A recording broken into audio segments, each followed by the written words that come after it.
Hey, folks, welcome to the Camp Constitution Report on Catching Fire News, also on Rumble, and sometimes on our radio show on WBCQ The Planet. And my name's Hal Shurtleff, director of Camp Constitution, and I have a great guest. Now, I say all my guests are great, but this particular guest is a former colleague and a longtime friend, and he attended Camp Constitution as an instructor, and we actually hosted a speaking tour for him a few years ago in New England. He is one of the foremost experts on Common Core and the evils of Common Core. He is Dr. Duke Pesta. He's a professor of English at the University of Oshkosh, but more importantly, he is I believe his title is president or director of Freedom Project Education, fpe.edu, I believe is the website, which has an online, fully accredited K-12 classical education. And we're going to be discussing more about the Martin Luther King issue, but we want to talk about his incredible K-12 program because there's nothing more activist-minded than parents and grandparents taking control of their children's education. So, Dr. Duke, welcome to Catching Fire News. Thanks, Hal, and I want to thank you very much for the nice introduction. And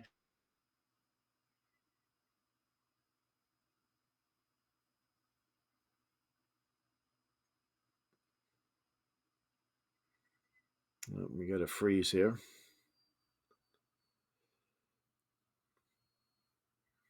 Well, hopefully we'll work this out, but Freedom Project Education is an incredible program. It has, again, as I mentioned earlier, fully accredited K-12.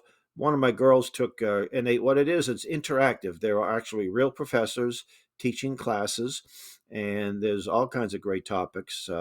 But it's classical. I think you learn topics like Greek and Latin and logic. That's something that's really missing in our culture, the concept of logic, because we are being led by emotionalism at all levels of government. Everything is based on emotion.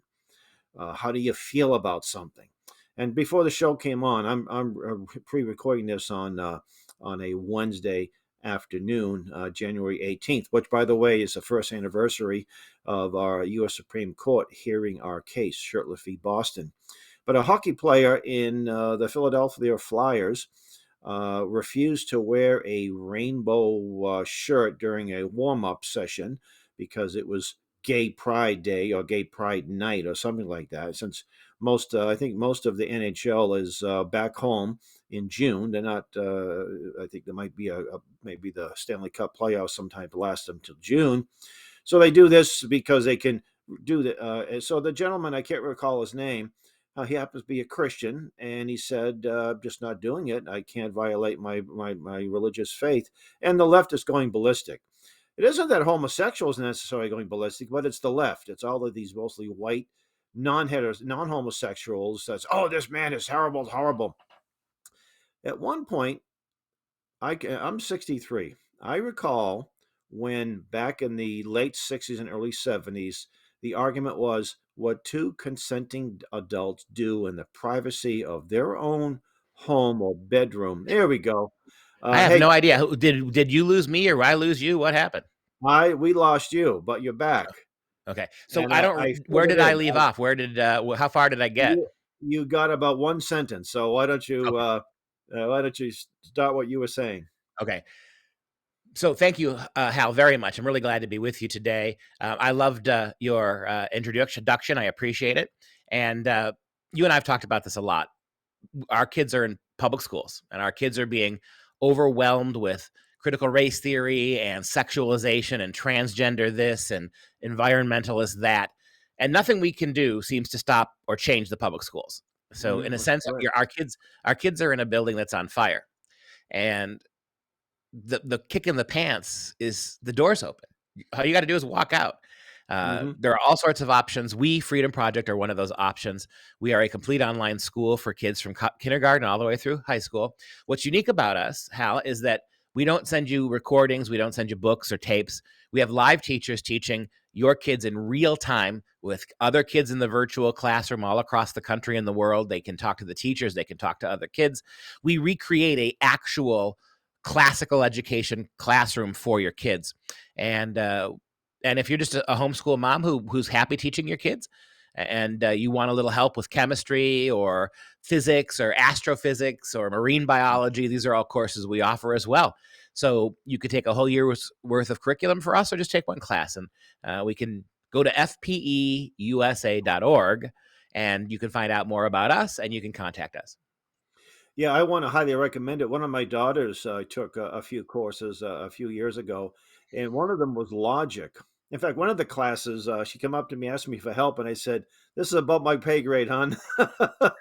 But logic is something that I think it used to be taught in schools, but it's been several generations because we seem to be ruled by people with everything is emotion. Nothing is really logical. I mean, there's so many logical fallacies. They seem to rule the day. If you taught logic in woke schools, then wokeism itself would be dissected, and then no one would buy it. It's not an accident that we're teaching our kids critical thinking. We're not. It's not an accident that we are no longer doing it. The socialist and Marxist and progressive ideology we're teaching them makes no logical sense. And so the best way to indoctrinate them is to take away courses like logic. Another course that we do that the public schools used to do a long time ago, they don't do it anymore, is economics. If people understood how economics works, really understood that, then there would but nobody would be choosing socialist economics, right? And so the answer for the progressive left is to just not teach logic and just not teach economics, and therefore we have a bunch of two generations now of completely ignorant kids who are voting for people like Biden. That's the way it works. Interesting. Just it was Monday. Martin Luther King. We're going to be talking about him and the movement. So Joe Biden is speaking at an event in D.C. hosted by the race hustler millionaire Al Sharpton, and he gets into a little thing about banning AR-15s, so-called assault weapons. That's an interesting term. If I throw a rock at you, that's an assault weapon. You see, a pea shooter is assault weapon. So it's assault weapon is anything the left says it is, right? But he said, From the perspective of the left, giving somebody a hug who you haven't gotten permission of, that's an assault.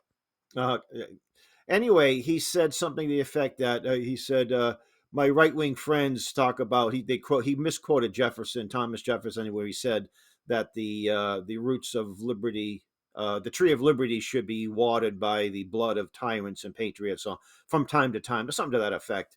And he said, "An AR-15 can't stop F-16." That's like the second or third time, but you see, that seems to be that flies in the face of the insurrection narrative that a bunch of unarmed. Now there were some people with a few guys had sticks, a few guys had mace, but they were not carrying any firearms whatsoever. That they were going to violently overthrow the U.S. government, change the election, and keep Trump in power. Well, wait a minute now.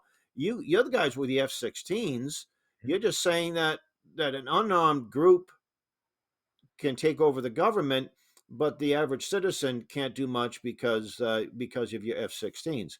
That right there was a glaring example of a contradiction or a logical fallacy, I would Yeah, say. and it's worse than that even, Ed, Hal, in the sense that what he's doing is threatening us with the very same thing he said that they threatened us with. So basically, you may have your guns, you may have your mace, you may be wandering unarmed through the Capitol, but you push us, we will send our F-16s. He's basically implying that using an F-16 against the American people is a possibility, and that's pretty That's right. staggering. That's right. Uh, Also, I have an AR-15. My son has an AR-15 and an AK, and we have a few others. And we didn't buy these to shoot down F-16s. We did this to protect our household, our loved ones, our friends that come over here. And and of course, nothing in New Hampshire, where we have open carry, constitutional carry laws. You go to a rally, you don't see Antifa showing up beating up 95-year-old World War II veterans wearing Antifa hats. Why? Because most of the people are armed, and they're so when the old saying is an armed society is a polite society. But you see that in big cities where they'll have strict gun control, And of course, the politicians support the Antifa types and Black Lives Matter types. So you see those kinds of violent actions. So my AR isn't to shoot down F-16s. Not that I don't think I could. Although those, when I was in Germany, we used to have those. I was in a field artillery unit, and we had those surface-to-air missiles that we end up giving to the Afghanis. But one of those can actually shoot down a fighter plane without too much difficulty, and they're pretty inexpensive. But anyway, what we wanted to give out the website again for your Freedom Project education. That is fpeusa.org. And you have a whole lot of people that have endorsed your besides Hal Shurtleff, but Ben Shapiro, I think, come on and supported it. Glenn Beck, who, by the way, just came out against an Article 5 convention. He was big time in favor of it, so I'm glad to hear that. But you have other people too of some prominence that have endorsed your Steven entity. Crowder, we've got Steve Dace, we've got a really broad. We're proud to say we've got a really broad number of people who've endorsed us. I mean, we're classical education, which is always a winner, right? Classical education, but we found that the technology is such that we can actually not just give your kids a classical education, but do it in a classroom that has all the perks and benefits of a typical classroom, but none of the drawbacks. No one has ever caught COVID from our online school. No one's ever been, no one's ever shot up a online virtual school, right? Yeah. So none of our kids have been bullied for sex and drugs. So we combine the best possible education with a 100% foolproof, your kid is safe education. Now, do you also? I know that a few years ago you were trying to get churches that are closed from they're closed from Monday to Saturday. Sometimes open on Sunday for a Sunday school and a church service, maybe a Wednesday evening services. But other than that, a lot of them, not all of them, but a lot of them are shut closed. And I know you were trying to get many schools to churches to use their facilities to host on your online classes. We still have a partnership program, and for the very reason you said, kids are in school 8 to 10 hours a day every day. Kids are in church once a week, maybe Mm-hmm. twice, and so whatever good influence they get in their in their church at the CYO or the Protestant programs for Bible study, that's getting undermined 5 days in a row for hours and hours and hours. And so these churches are typically, like you said, outside of the weekend, they're not used. And they got a lot of space. There's always meeting rooms and party rooms and reception rooms in these buildings. What if we were able to bring our school, very easy, our completely virtual school, into their churches when the school's not, when the services aren't going on, and we could provide in a couple of computers or a couple of big screen TVs, we can provide education, so much so that the church doesn't have to hire teachers, it doesn't have to pay insurance, it doesn't have to worry about retirement programs. We provide the teaching. All you do is provide the space, have a couple of moms or a youth minister oversee what's going on, and we can turn every church in this country into a public school. We can do that very cheaply. Private And school. not private school, yeah, and not only that, excuse me, private school, and not only that, but in the times between classes or after or before our classes, pastors can actually have Bible study with kids, so the kids can be getting nourished biblically and also in the academic sense. It really makes a lot of sense. Now, your program is non-denominational, correct? So a Catholic or Protestant, Pentecostal can be, parents can say, yeah, we can trust this curriculum. It's not going to undermine anything that we teach our children or what No, we that's believe. exactly right. We would be hypocrites if we, as a private school, did exactly what the public schools did, forced our ideology or our theology on anybody. We're a Judeo-Christian school, in the sense that we see the truth of the Old Testament as moved forward into the New Testament. So we are very broad that way. Our kids read the Bible constantly in various classes. Classical education, one of the languages we teach as a classical language is Latin. And of course, when we do Latin, we have the kids translating Bible passages, right? And so they're getting Bible in a lot of ways, but we do not specify. We don't have a particular theology. We believe firmly that mom and dad get to do that, not us. We give Mm. them, we have them read the great books of Western culture, whether it's Milton's Puritan Paradise Lost or it's Dante's Divine Comedy. We have them read the good books and let mom and dad deal with the theological and developmental aspects of their kids' spirituality. So in local parentis, correct? Mm, yep. That's Yeah, I know a few Latin words, and that means in place of the parents. In other yeah. words, We are not. That's not us. Yeah. yeah, And it's think like about our this camp. too. Yeah, like our camp, our week-long camp, we tell our counselors, regardless of what where we're coming from, we want our children, if they're Baptist, they go home Baptist, but more informed Baptist. If they're That's Seventh-day right. Adventists, they go home Seventh-day Adventists. If they're traditional Catholics, they go home traditional Catholics, and so forth. So, Amen. well, Yeah. let's change topics a little bit. Just a few days ago was the celebration of Martin Luther King's birthday, and what troubles me is that first off, there was a lot of there was no question there was racial discrimination. A lot of the laws, not just in the South, but in even northern states, were discriminatory. Not, and there was a need to have these addressed. Not questioning that. Of course, the idea of a civil right, Duke, and I spoke about human rights the last show I did, but civil rights are rights that a government gives. In our Yeah. country, we have God-given rights. So That's a that's to me, mistake. that's an issue right there.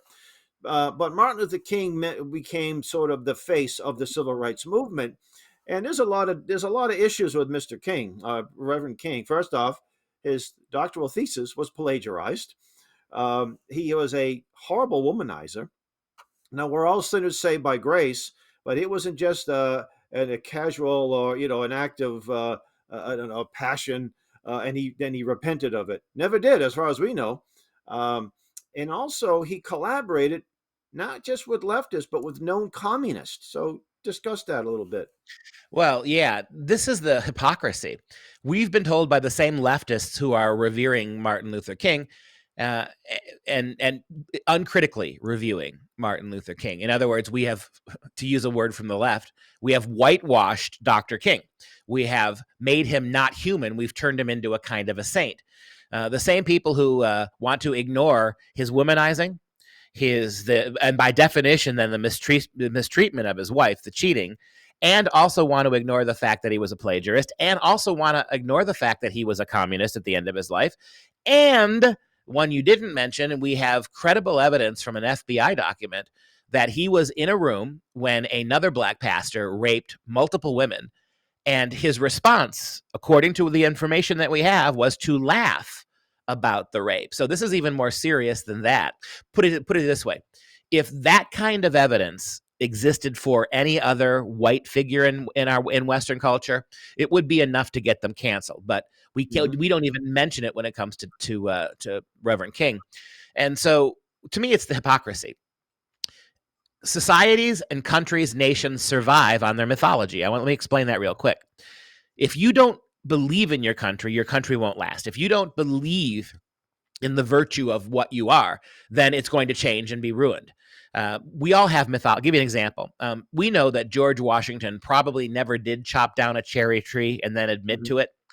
But that story, however mythic it is, it says something about Washington. What a remarkable, honest, reliable Christian man was. The record shows that. So Mm-hmm. every country survives on its mythology. What the left is doing and what socialist communists do is they attack the mythologies of non-socialist countries, and they do exactly this. They poison them. Then they replace the mythology of liberty and republicanism and all the things that Christianity, all the things that the founders stood for. They replace it with their own myths. And Martin Luther King is one of those myths. He is a flawed human being. He has engaged in behavior that we would immediately use to cancel a founding father. But they whitewash that. And they elevate these people to the level of saints. And so the new mythology takes over. And again, I repeat that to the degree that they're successful at that is the degree to which this country changes. Think about this broadly. I mean, the Constitution, the founding fathers, they're all on the way out. The flag is a disaster. We have to rewrite the Constitution. All that now is what kids are learning from kindergarten all the way through high school. 2 generations of this. Already, people under the age of 30 already believe most of that. Meanwhile, the lies of the left, right? It never hurts them. Not just Martin Luther King. Margaret Sanger, was an Oh actual yeah. racist eugenicist. She was the founder of Planned Parenthood. If if she were white and conservative and believed what she believed, Planned Parenthood would be out of business. But it's Let me not. interject. Let me Yeah. interject something too. In fact, I've just started the project to write a book of the Clarence Gamble and Margaret Sanger papers, of which I Nice. researched. But Martin Luther King was the first recipient of the Margaret Sanger Award. I think it was in Amen. 1966. She died, I think, in 65, and it was the first annual award. And you can actually, don't take it from me, go right online and just put it in a search engine, Martin Luther King speech. And people will say, well, he didn't know. Well, he's supposed to be a PhD. And by the way, he didn't get his PhD in economics. He was a clergyman. I thought we had separation. The left talks about separation of church and state, yet they elevate and he's the only American today. Now, George Washington's birthday is still officially known as, but it's now called President's Day. So he's the only American, a U.S. citizen, that has been given his own day. And I also want to point out, too, that there's an FBI file against him. Back in the 70s, 75, I think it was, his supporters said, destroy the file. And by the way, I know that not Herbert Hoover, but J. Edgar Hoover is supposed to be this evil, horrible man. He got the permission from Robert Kennedy, a Democrat, John Kennedy's brother, Attorney General. So he got permission to do this from Kennedy. And the Kennedys even told King to get rid of these communists. It's embarrassment. You get rid of them. So that file was sealed, and it's supposed to be opened, I think, in 2026. So it should be very interesting that if it is opened, and how much. And what really troubles me, I expect the left to tell the lies or promote the agenda, but I see so many conservatives, and I think they're people of goodwill, and we all should be people of goodwill. And I think Coretta, not Coretta King, the niece, who's a wonderful lady, King's niece. She's a devout pro-lifer. She was in the movie Roe v. Wade. She played Dr. Mildred Jefferson's mother. She's a delightful woman, and I'm not. I don't want to criticize her whatsoever. She's a fine person, but a lot of people of goodwill seem to have adopted King as some kind of conservative individual, and that's simply not true. I wish it were true. Well, I bet you, regardless who's president, when that dossier is up for public viewing, Republican or Democrat, I promise you, you're not going to see that file. Hmm. Because again, the mythology, both for the typical rhino and the progressive, they will not let what they're doing to other American patriots. They will not do it to their chosen ones. And so again, you're writing about Margaret Sanger. He won that award, King, the first recipient. And if Margaret Sanger of the 1940s had her way, he never would have been born. He'd have been aborted away. That's Aborted away. correct. Yeah, Yeah, that's and this correct. is the problem. And so the history of this country 200 years ago is very different than the 1960s. 200 years ago, the founding fathers were 200 years ahead of their time. In the 1960s, we were actually looking backwards. We were going backwards, not forward in terms of the way we were doing things.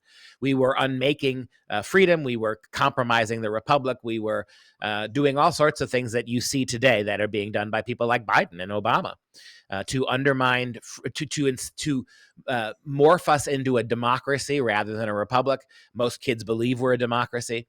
So the founding fathers, we understand that in their day there were horrors that were inherited.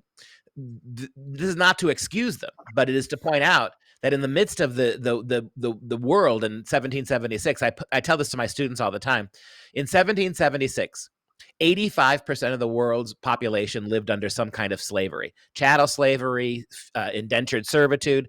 Mhm. Very few people were liberated. When my kids hear this, who they believe only Americans had slaves, That's what correct. Yeah, the founding fathers did was 200 years ahead of the time. They created the first document in human history that gave power to the people and not government. That deserves to be celebrated today. Meanwhile, a contemporary man, King, philandering, adultery, possible participation in what was apparently a gang rape, communist flirtation. There's less excuse for that for Dr. King than there was any of that stuff for the founding fathers. that's correct. And I know that so I just made a posting, and somebody said, "Well, it was either the peaceful way or Malcolm X's way," but they kind of work together. It's almost like, hey, if you don't do it my way, if you, then we're going to have to revert to violence.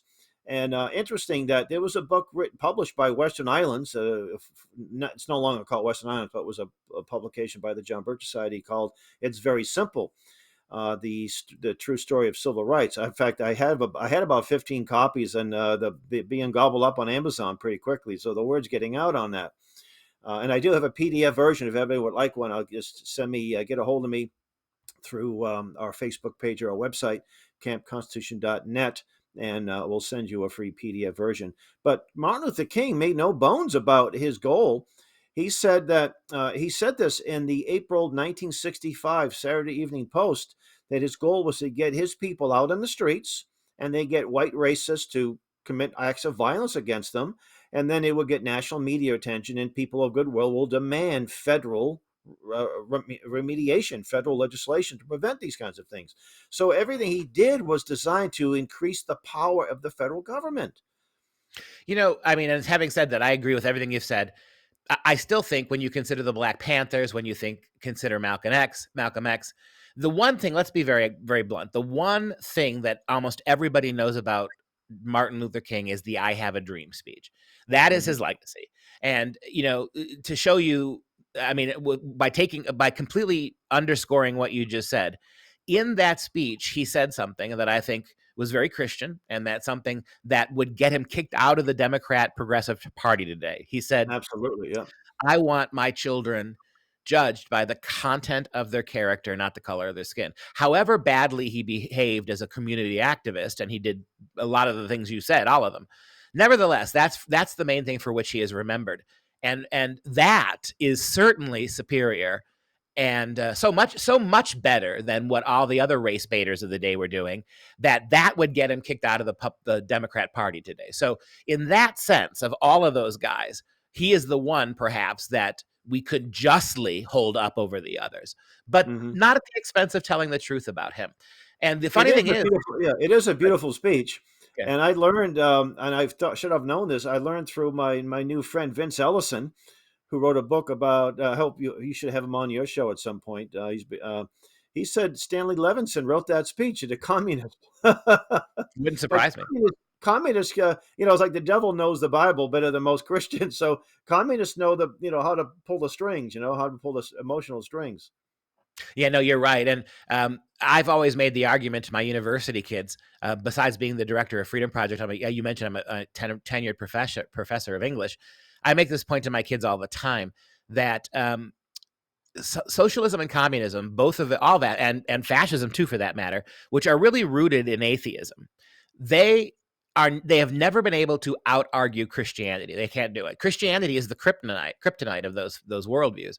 So they figured it out. Rather than trying to remove and or defeat Christianity, what they've done very successfully is undermine it. They've infiltrated it. They have Mm-hmm. they brought in the 60s, they were doing this with liberation theology. We now have a Marxist pope. And I mean, my goodness, we have a pope now who grew up in the fever swamps of Latin American Marxism. He went to the seminaries during liberation theology, which is just Marxism applied to Christian scripture. And then now he's the Pope. And so when people wonder why Pope Francis is so rabidly unchristian, this is why. He is really, by formation, much more of a Marxist than he is a Christian. And he conflates the aims of Christianity and Marxist very easily. One example, Hal, he's allowing the communist Chinese, he's defending the communist Chinese. Mm-hmm. He's not saying a word about the concentration camps with the Uyghur Muslims in it. And he's allowing the Chinese government, of all people, to decide who will and will not become bishops and cardinals. To that end, he's basically sold Roman Catholicism to the Chinese communists. And by the way, you happen to be a Catholic, so you could say this, right? Well, I was raised Catholic. I mean, Yeah. over the last 10, 20 years, I can no longer divorce the ideology of the beliefs of the church from the behavior of its clerics. I can't, Yeah. I do not consider myself to be a practicing Catholic at the moment. No. Anyway, we're boy, we could go on for another 2 or 3 hours. So we're just getting warmed up, but we try to get the show under 30 minutes. So just wrap it up. Where can people learn more about you and your important work? FPE USA, Freedom Project Academy, fpeusa.org. You can get all kinds of information. I do have like you, I have a weekly show. It's called the Dr. Duke Show. It's available. We have a Freedom Project app, Freedom Project, that's one word, Freedom Project Academy app.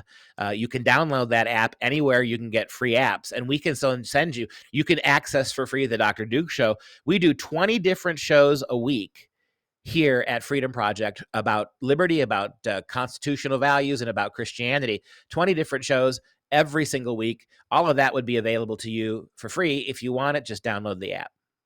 All right. Well, you've been listening to the Camp Constitution Report on catchingfire.net. And until next week, may God richly bless you.